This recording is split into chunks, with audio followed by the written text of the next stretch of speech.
Salut les stratoniens, j'espère que vous êtes tous super bien. On se retrouve aujourd'hui pour une petite vidéo. Ce matin j'ai fait un live, j'espère qu'il vous a plu. J'ai mis le lien dans la description de cette vidéo. Si jamais vous voulez aller vous abonner à mon compte Twitch, ça me fait super plaisir. On ira voir un petit peu qu'est-ce qu'il dit sur Twitter. On ira voir le Bitcoin, l'Ether comme d'hab. On ira voir toute cette liste ici, donc j'ai déjà analysé, donc il y a des trucs assez cool. Je vous mets aussi ce lien, donc c'est mon Google Drive, je le mettrai dans la description. Ici, il y a plus ou moins tous des trucs que j'ai récupérés, que j'ai fouillés, etc. Donc si vous avez encore des docs que j'ai pas, n'hésitez pas à m'écrire sur Twitch, pas sur Twitch, sur Telegram et vous me les envoyez. Ici aussi, ça c'est mon document, ça c'est tout moi qui a écrit. C'est tout un projet sur le Bitcoin, je vous explique comment il fonctionne, etc. Donc ça peut être pratique pour les novices et aussi pour par exemple, vous voulez mettre votre famille sur le Bitcoin, bah, tout simplement, faites-le lire comment dire, ce document, je pense que vous en saurez beaucoup et je pense que vous allez apprendre des choses. Donc n'hésitez pas à aller check. Et ici j'ai mis plein de trucs, donc analyse technique, il y a plein d'analyses techniques. Par contre, juste un petit truc, je vous conseille de commencer ici par le baron et cette analyse ici aussi. Ces deux analyses assez complètes, vous allez avoir déjà des bonnes bases. Donc ça c'est dit. Et les derniers trucs pour les gens qui ont du DK, je vous conseille vraiment de hold. On vous abandonne pas du tout. Ça va être massif, tout simplement. J'avais juste ça à dire. On est tout de suite parti ici pour CryptoRand sur Twitter. Donc ici, il nous a fait une petite analyse. Donc à chaque fois qu'on a un dip, c'est vrai que les gens sortent. J'espère que maintenant, faut pas sortir. Tout simplement, les personnes qui hold, ne sortez pas. Le Bitcoin, le bull run est difficile, même pour les holders. Donc vraiment, je vous conseille de ne pas vendre, surtout que on va tout simplement repartir, c'est certain. Et ici aussi on regarde, donc ça c'est le total des alts, donc même chose ici on revient faire un petit pullback sur l'ancien top et lui il a noté, imagine tu vends tes altcoins, voilà ici, donc sachant que il y a tout ça qui peut arriver par après, donc je vous laisse faire les calculs, mais il y a moyen de devenir millionnaire en 2-2. Et ensuite ici on a l'Ether, donc c'est la bougie en un mois, on s'est bien fait ravaler, donc attention, mine de rien, faire attention à ça. Donc on est tout de suite parti ici sur le Bitcoin, donc on va juste passer hop et hop. Donc ici en 4 heures, on a pété cette résistance qui pour moi était symbolique, c'était la zone des 44 200. On l'a pété par le bas, on a toujours cette divergence qui tient la route, hein. Mine de rien, ici on est en train de faire un triple bottom, je sais pas si on peut le voir, mais ici, pas un triple bottom, mais on continue à descendre ici. Vous voyez, ici, on continue à longer vers le haut. Ici, ouais, voilà. Donc, on est plus haut. Donc, ici, on a une divergence par rapport à une divergence par ici. Donc, pour l'instant, la divergence n'est pas cassée. Donc, ça, c'est plutôt optimiste. On peut aussi, par exemple, juste dégager ça, y voir ici un biseau descendant. Je pense que, je sais pas, j'espère que vous le voyez aussi. On va juste prendre ça depuis et partir d'ici. Donc, ici, on a, ouais, en fait, je vais prendre les mèches, excusez-moi. Change d'avis en cours de route. Tout simplement, ici, on a cette jolie trendline qui est par le haut ici. Et ensuite, on a celle-là qui est appuyée en plus d'une divergence. Donc, c'est plutôt cool. On a les volumes qui sont en train de descendre. Donc, attention, tout simplement, on peut très bien se retourner.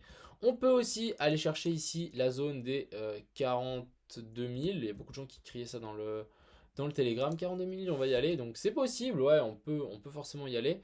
Il y a énormément d'ordres d'achat, en tout cas dans toute cette zone ici, il y a des énormes ordres d'achat, donc je pense que si on y va, on ne va pas y rester longtemps. Donc ici, tout simplement, moi je vais attendre une cassure par le haut ici de ce biseau descendant. Sinon, j'ai rien d'autre à dire, hein. Ça continue à cracher sévère. Je m'en mets les pinceaux. On va aller check l'Ether. Donc ici, on a l'Ether. Il est revenu, mais pile poil sur notre résistance que j'avais. Ouais. Donc ici, on est revenu, mais pile poil dessus. Juste dézoomer un petit peu. Ah, on va pas prendre cette chart. Voilà. On va juste prendre cette charte ici, je vais enlever ça. Et en fait, cette ligne, elle n'est pas là pour rien. C'est le top ici, je crois, en weekly. Ah non. Non, non, pas du tout. Il est là.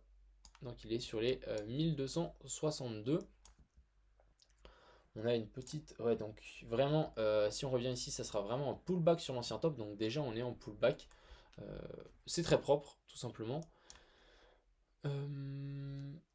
Alors... Ah mais mince, il faut pas que je mette UTC plus 1, il faut que je mette UTC 0. Voilà. Donc voilà, dans 23 heures, dans 24 heures, il y a la bougie ici qui va se clôturer euh, en... Qu'est-ce que je dis moi? Je dis n'importe quoi. Ouais, je sais que ça n'a rien changé ce que j'ai fait. Bref, il faut que je revoie les heures ici. Très bizarre tout ça. Mais donc, revenir sur cette trendline ici, les 1262, très possible. Et ici aussi, on est revenu sur ma résistance. Donc pour moi, ici, elle était bien marquée par ce petit top ici.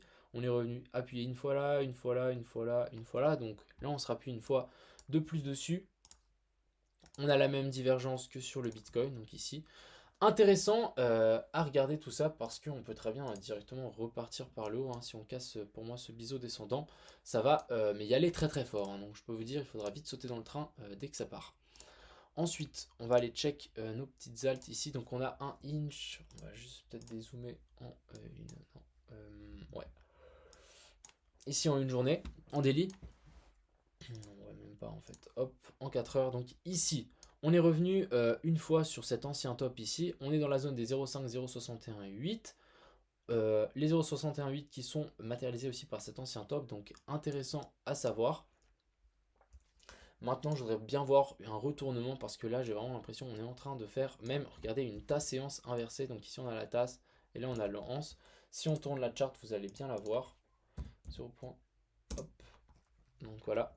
Ici, on a une jolie tasse séance qui essaye de se mettre en place. Donc si on tire une trendline ici, hop, donc pourquoi pas avoir cette séance qui se met en place. Donc ça voudrait dire que si on break ici, ça veut dire qu'on peut tout simplement partir par le bas et en tout cas aller chercher les niveaux un peu plus bas ici sur un inch. Donc intéressant ça aussi. Je vais retourner la chart. Hop. Donc pour retourner la chart, il suffit juste de mettre un 0 moins devant. Tout simplement. Donc maintenant, on va suivre ça avec intérêt, mais il ne faudrait pas casser cette zone. Je préférais vraiment voir ici un joli W se mettre en place et repartir. On va tirer une petite trendline à partir de ici. Quelque chose comme ceci. Voilà, il faudrait aussi la casser par le haut. Ensuite, on a AMB. Donc AMB, on va juste peut-être passer en 6 heures, je pense que ce sera... Ouais, non, pas du tout. Pas du tout. Donc ici, on va regarder en weekly. Donc ici en weekly, j'ai matérialisé avec ce petit rectangle. Ici, on a une jolie résistance. Et là, on voulait venir faire support. On est revenu sur la zone 0,61,8. Mais il faudrait qu'on clôture donc dans... C'est très bizarre. Je comprends pas. Normalement, les clôtures de weekly, c'est ce soir à 1h du matin. Bref, ce soir à 1h du matin, il faudrait qu'on soit au-dessus de cette zone ici. Ce serait vraiment très très bullish ici pour AMB. Je voudrais pas le voir clôturer en dessous. Mine de rien, ce qui peut nous rassurer, c'est qu'on est sur la zone des 0,61,8, mais rien de plus. Ensuite, on a FLM, donc FLM qui nous a fait une jolie dégringolade. Vraiment, on est bien monté, on est bien descendu. On va tirer un petit Fibo, mais à mon avis, on a tout cassé. Donc ici, regardez, on était venu faire un petit peu sur la zone des 0,61,8, mais on a tout cassé. On a la zone des 0,764 ici, donc un excellent point d'achat. Donc vraiment, la zone des 24,52, je pense que ça peut se payer massivement ici sur FLM. Ensuite, on a FTM. Donc FTM, je voudrais bien rentrer dessus aussi. Mais pour l'instant, tant qu'il ne nous pète pas cette jolie trendline ici, ça sert à rien de s'exciter. Donc on va patienter tout simplement ici pour FTM. Ensuite on a ICX. On est revenu, il me semble. Alors, pour moi il y a encore de la marge ici par exemple sur ICX. Les zones des 0,5 en train d'être pétées. On peut facilement revenir sur la zone des 0,61,8 et pourquoi pas revenir s'appuyer sur cette trendline ici pour repartir. Donc c'est les deux anciens sommets matérialisés ici. Ensuite, on a Luna. Donc Luna qui nous a pété en fait ce biseau ascendant. On le pète par le bas. Donc maintenant, prochain objectif, ça sera revenir sur la zone des 4,63, revenir sur cette EMA 200 ici en 4 heures. Et plus généralement, on peut tout simplement tirer un Fibo depuis le top qui est ici, chercher le bottom qui est par ici. Donc les zones des 0,38,2 est pété. Maintenant, on a la zone des 0,5, 0,61,8. Donc même, pourquoi pas revenir hein, dans cette zone. Je sens que ça va faire mal à certains. Mais pourquoi pas revenir en fait dans cette zone ici.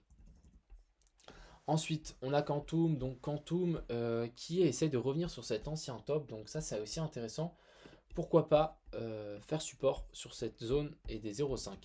Après, on pourrait aussi revenir sur la zone des 0,61,8, revenir sur cet ancien top ici qui me paraît un excellent point d'achat. Donc plus ou moins, on va arrondir sur les 4 $, tout simplement. Ensuite, on arrive, donc Riff, c'est possiblement la petite pépite, tout simplement. Ça peut très bien se faire.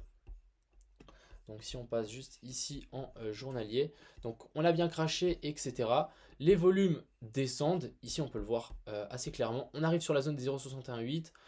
À mon avis, donc entre la zone ici des 0,023 centimes et la zone des 0,68 qui est la zone des 0,025, ça va être un excellent point d'achat ici pour Riff. Je pense que Riff pour moi c'est ma nouvelle petite pépite. Il faudra l'analyser, mais bah, c'est ce qu'on est en train de faire d'ailleurs, je suis bête.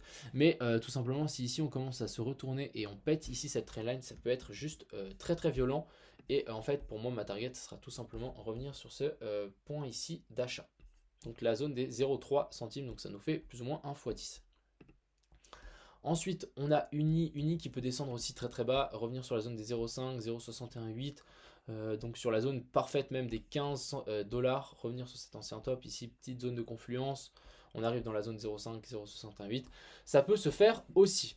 Mais à mon avis, tout dépend du Bitcoin, hein. Si le Bitcoin reprend un petit peu, Uni, etc. vont reprendre aussi. Donc pour l'instant, pour moi, il suffit juste d'analyser le Bitcoin. S'il commence à reprendre, on voit qu'il est plutôt bullish. Bah là, il faudra se ruer sur les alts, tout simplement.